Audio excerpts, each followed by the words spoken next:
What's up, everybody? Today we're going to be talking about the assassination of John F. Kennedy on November 22nd, 1963. This is a tough day in American history. It's a day that if you were old enough to remember this day, you can tell everyone where you were, who you were with, what you were doing. Those are details you will never forget. Additionally, I want to kind of give you a heads up that today we're going to be talking about the details according to some of the Secret Service agents who were involved on that day. And so some of the details are a little bit graphic. And so I just want to ask that you use discretion if you're watching this with others who may be a little bit too young to watch this. Without further delay, let's get to it.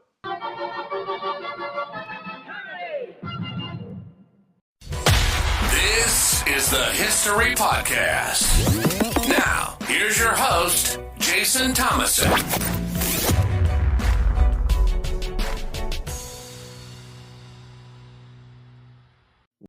On a sunny day in Dallas, Texas, President Kennedy embarked on a motorcade journey, hoping to connect with the American people. The crowds were enthusiastic and non-threatening, Secret Service agent Paul Landis remembers. He recounts in his book, "I just remember as we moved closer to the business district, there was this lady among a group of children, holding up a sign that read, 'Please stop, Mr. President.' And he remembers Kennedy's limo stopping and shaking hands with the children and the adults. Secret Service agents immediately jumped off the follow-on cars and took up protective positions around the limo until it was time to move again. Landis recalls the lady screaming, 'It worked! Our sign worked!'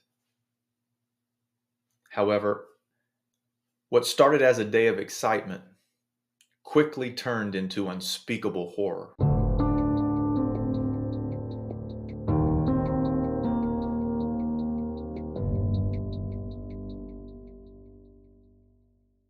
On November 22nd, 1963, at approximately 12:30 p.m. Central Standard Time,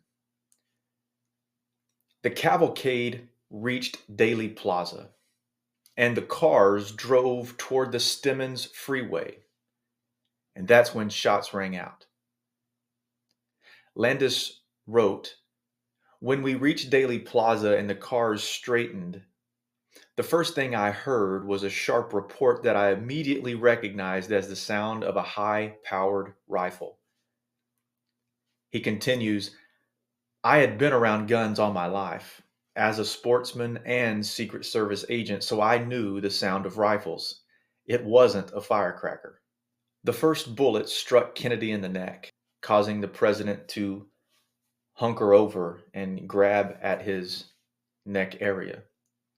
This was followed by the fatal shot that forever changed the course of history.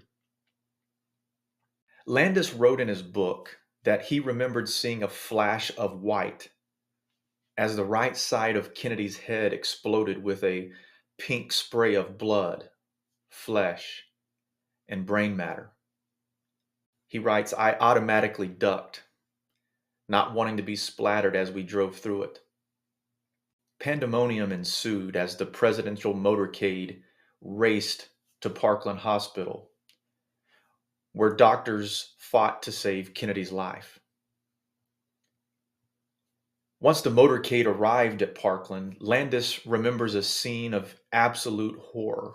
He saw the inside of the limo, which, according to him, looked like a bomb went off. Blood, human tissue, and bullet fragments were all over the vehicle.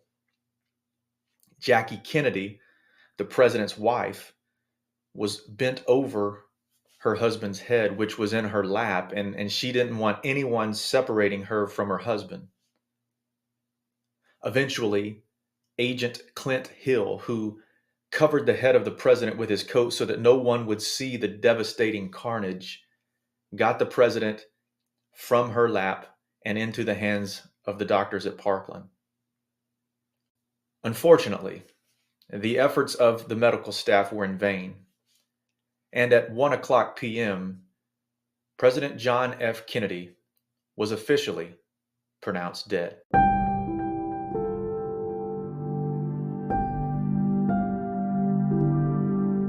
From Dallas, Texas, the flash, apparently official, President Kennedy died at 1 p.m. Central Standard Time, 2 o'clock Eastern Standard Time, some 38 minutes ago.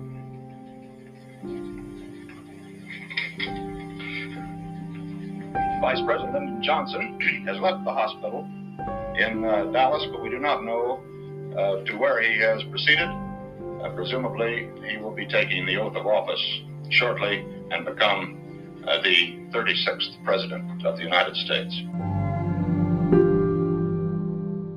With the nation in shock, investigations into President Kennedy's assassination swiftly commenced.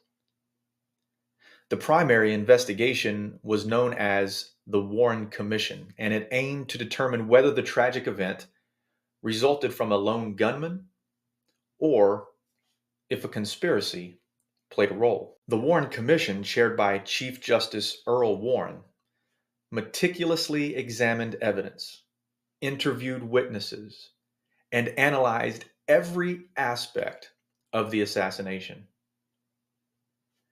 Their final report concluded that Lee Harvey Oswald acted alone, firing 3 shots from the 6th floor window of the Texas School Book Depository. Oswald, a former Marine and self-proclaimed Marxist, was arrested later that day for the murder of a Dallas police officer, J.D. Tippit. However, before a trial could take place, Oswald himself was shot and killed by a nightclub owner named Jack Ruby.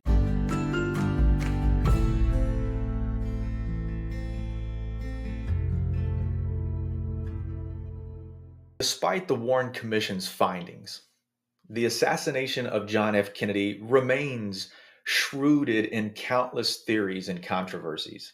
I probably can't think of another event in American history where there is more controversy and speculation of conspiracy theories than this event right here. So what I want to do in this segment is look at some of the more intriguing ones. The first is the grassy knoll theory. Some of you may have heard of this one. Many believe that additional shots came from the grassy knoll area near the Dealey Plaza, suggesting the presence of a second shooter. This theory did gain traction due to witness testimonies and also the acoustic evidence analysis that was done. Another theory is the mafia conspiracy. There are some who allege that the mafia orchestrated the assassination as a result of Kennedy's crackdown on organized crime. However, concrete evidence linking the mafia to murder has been quite elusive. And here's my problem with this theory. People who support the mafia theory say that Jack Ruby was sent in by the mob to shut up Oswald, to keep him from talking.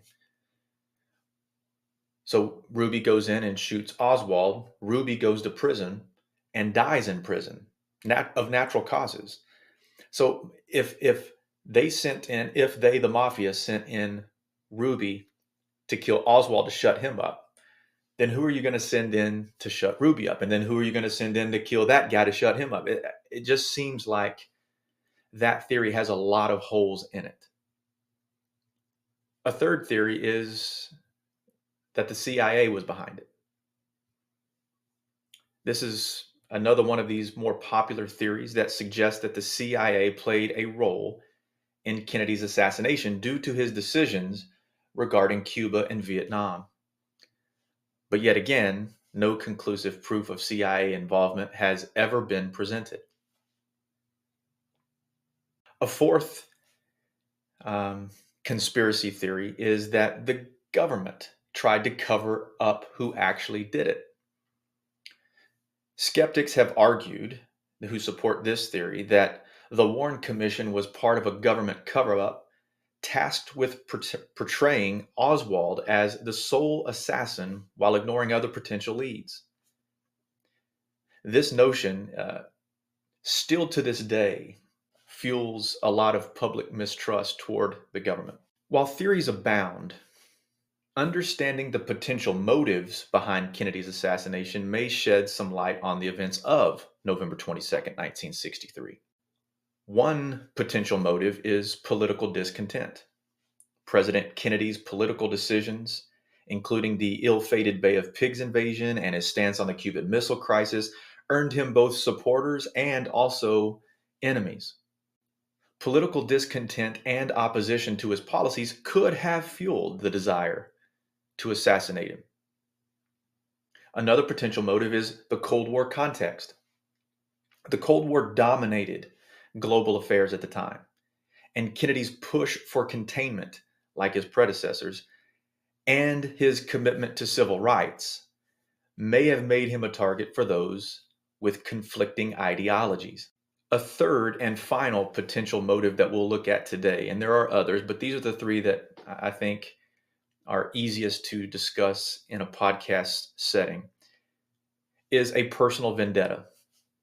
Individuals harboring personal vendettas against Kennedy, such as Oswald's alleged grievances, could explain their desire to harm him.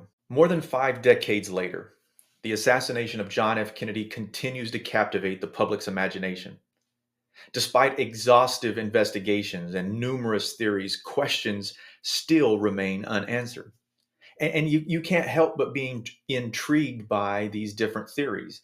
Anytime a documentary on Kennedy comes out, you can't help but want to watch it. What was Oswald's precise motive?